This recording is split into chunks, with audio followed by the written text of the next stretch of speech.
over with. Right? Get on to the next bit, right? That was a good team. I don't know if you guys are ready or not, but that was a really good team. Quick, strong. They were bigger than we were in a lot of spots. I thought the second half we played a lot tougher than we did in the first half. We needed to, and gal sitting next to me had a lot to do with that. So good for that. Let's get the 800 out of the way. Have you contemplated that number at all? Only because people told me I would have never known. And I've been through those other milestones and never knew. And then all of a sudden, hey, you won 200 games. Said, okay, cool. You won 600, and Carol Bush gave me 600 cookies. You know, I mean, it was, and this one right here was a little more broadcast, so it was a little more in the open. So it's hard not to follow that. But it is what it is at this point.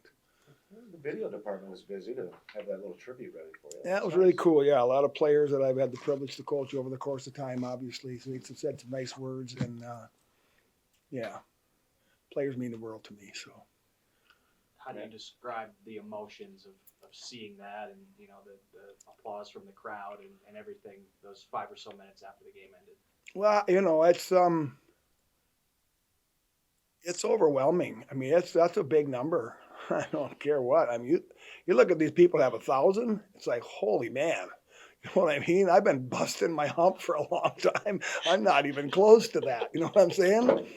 So just think of that number. Somebody with 1,000. You know, that's so. I mean, 800 is a big number, obviously, and I've been so lucky over the course of time to have so much support from everyone. Players have been absolutely phenomenal. I've coached some great players over the course of time. I've got a great group again this time, and I've liked every team I've coached, and that's something that I don't know if people can say that, but they're like, I don't want to say extended family, but they're family, like daughters. You know, I love all those kids. So that was Natalie, how much touching. fun was it to be a part of that tonight?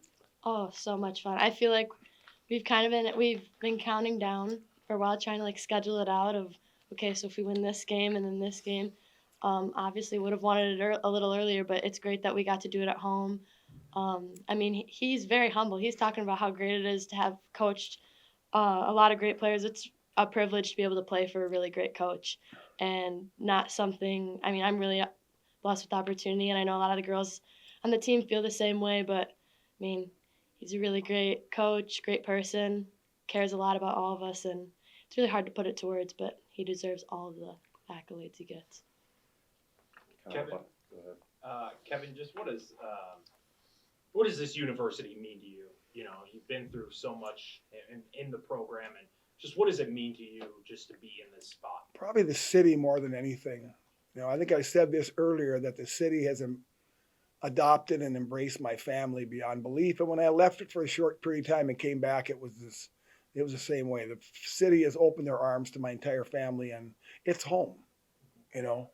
And for a guy to leave the UP and come down here someplace else, come somewhere else home, is hard to do, you know. But the city, the university, all the people here have just done so much in opening their arms and welcoming our family. And it's been, like I say, it's home, and there's no place like home. I heard that somewhere before. About the game, Natalie, Coach said you had to kind of just toughen up, play a little more physical to match them. Just how did you go about it in the second half, and were there anything in particular that kind of got you guys going to finally create that spread? I mean, I think a lot of our motivation comes from just not having a great first half. I mean, we go into obviously a tied halftime, but I mean, we felt we didn't play very well. I mean, I think that at halftime they had like 9 offensive rebounds to our 1, and that's just pure. They're out hustling us, and something we need to take a little bit more pride in, and being more physical and not letting them get more opportunities. So I think that was a big part of it in the second half, and then taking what they're leaving open. And just being the aggressor on our home court. Kevin, just because you mentioned the 1,000 number, is that on your bucket list? Oh, wow. That's a long ways off. It's hard for most people to get 200, let alone, 1,000. But right now, I'm just happy to try to get 801. It would be just great. One at a time here right now. So it's been, again, like I say, I've been very lucky to be able to do what I do for a longer period of time as I have with people that means so much to me. So it's hard to, and Natalie said it best, it's hard to put into words. There's a lot there.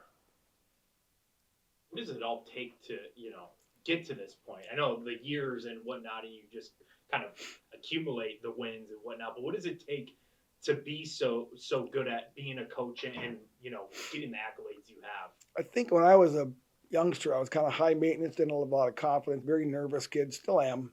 But I had a guy by the name of Marvin Kangas, who was my little league coach. He just kind of took me under his wing and just really always made me feel like I was the most important person on earth, and he really helped me. And I learned that from him. I did, and I see players come in. I see when they're struggling, and I want them to feel good about themselves, and I think that's probably the biggest thing is I really care. I think that's probably the biggest thing is I and over the course of time, it just, I don't know, love does a lot of things. It does. It really does. And I love the players. I really do. They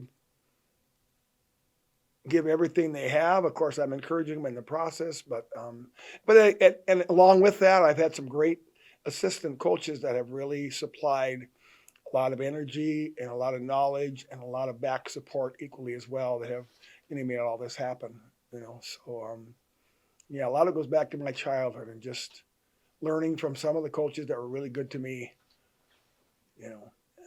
Trying to see players through their eyes, if you will, to try to see how they're feeling and how they're doing. Because at the end of the day, confidence in a person means a lot. It does. And sometimes just instilling extra confidence, tell them, yes, you can. Yes, you can. The old train that can. Yes, you can. Yes, you can. I'll tell you what, sooner or later, Pat Gallen was a head football coach in Bessemer, and he told me one time, he said, players will go their darndest to prove you right. It's the biggest lesson I ever got. He said, if you tell them they're champions, they'll be champions. If you tell them they're lazy, they'll be lazy. So he said, be careful the message that you send.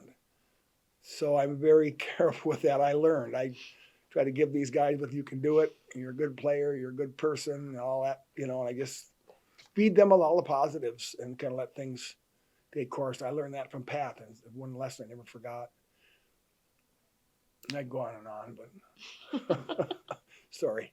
No, you're good. Did you feel the support? I mean, obviously, when you have that many people out in the crowd, on their feet, like this community, like you said, it kind of rallies around not only you, but the ladies as well. They've rallied around the program since the start. Yeah. They really have. And I've had nothing but good interactions with all of our fans and supporters. I really have. We run a golf outing every year, and we're supported beyond belief in our golf outing to help us raise funds to help us run our program and do the things that help us be a Division I program, And to sit here and start naming names is just far too many of them. There's a lot of them. There's just a plethora of people that sink their heart and soul into the program, and I'm a part of that. So I kind of feels that good that they respect the fact that I don't know if the respect is the right word, that they feel good about me running the program, and they feel confident in what we're doing as a program equally as well. And it's emotional from that standpoint because so many people do so much throughout the entire year, and it's really hard to put it in words. I don't have really anything. I mean, I think a lot of coaches go through their careers and they're bitter about this, that, or the other thing, and I don't. This has been a great run for me, and the people here have been absolutely phenomenal. And it's hard to do that.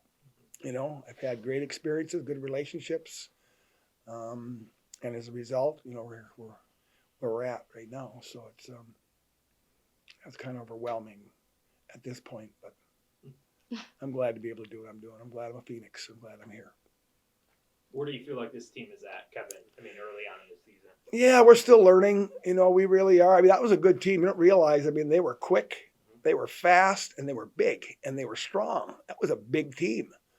I mean, they're a lot different than the UICs that we played in the past. They had a kid from Marquette that was on there. They had a kid from DePaul that was on there. They had a kid from Cincinnati that was on. They had a bunch of transfers that came in, and they were big, strong, and fast. And I thought our kids did a great job. We took care of the ball. Only had 6 turnovers. We kind of just very methodically, we handed it off and ran 3 yards. Handed it off, ran 3 yards. It wasn't overly pretty. It really wasn't, but it was really hard to impose your will. It's fun when you can impose your will on people, but when you can't impose your will on people, you got to do some other things. And I think we were able to do that, at least stay in the game in the first half. And in the second half, make a little run to get us in the lead. But that was a very good team that we played against. And yeah, we're lucky to come out on top. But I think our team it's in a good spot. It really is.